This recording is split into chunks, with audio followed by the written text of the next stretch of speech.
Hello, hi. അബ്ലീസാണ്, Calicut university. Banana talking എന്ന് പറയാൻ പോണത് എന്താ? നേന്ത്രപ്പഴൻ്റെ ഒരു കഥ.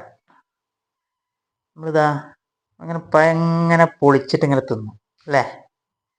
നമ്മൾ ഇത് കണ്ടില്ലേ? ഇത് പഠിച്ച തമ്പുരാൻ എന്താക്കിക്കണേ? പഠിച്ചവന് ദൈവം ഓരോ മനുഷ്യർക്കും ഭൂമിയിലേക്ക് ഇറക്കി വിളവ് പുറത്ത് ചാടുന്ന സമയത്ത് എന്താവുണ്ട്? ഓരോ മനുഷ്യന് ഏകിയിട്ടുണ്ട്.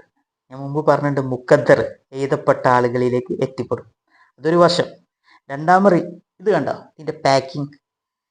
ഇതിന്റെ പാക്കിങ്ങോട് കൂടിയാണ് എന്തായത് വന്നത് അല്ലേ?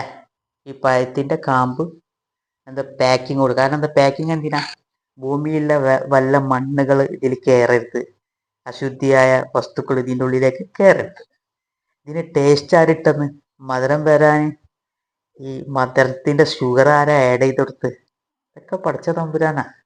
നമ്മളൊന്ന് ബിസ്മിയും പറഞ്ഞ് അല്ലെങ്കിൽ ദൈവത്തിന്റെ നാമത്തിൽ നമ്മൾ അങ്ങനെ കഴിക്കണ സമയത്ത് എന്തൊക്കെ ഭക്ഷണങ്ങൾ നിങ്ങളെ വായിട്ടിട്ട് നിങ്ങൾ കഴിക്കുക. ഇതിനിപ്പോ രുചിയുണ്ട് മാത്രം.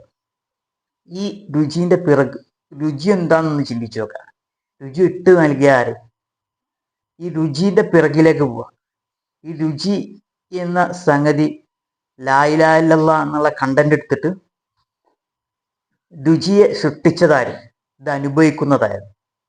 അപ്പൊ നമുക്ക് ഓരോ കാര്യങ്ങൾ തിരിയും. അപ്പൊ പറഞ്ഞു വന്നത്, ഇതിന്റെ പാക്കിങ്, ഇതിന്റെ കാമ്പ്, ഇതിന്റെ പാക്കിങ്ങോട് കൂടി വന്നു. പല ഫ്രൂട്ട്സുകൾ ഭൂമിയിലുണ്ട്. എന്നതുപോലെ നമ്മളെ ശരീരത്തിന്റെ പാക്കിങ്ങാ, നമ്മളെ ആത്മാവിന്റെ പാക്കിങ്ങാ എന്ത്? ഈ തടി.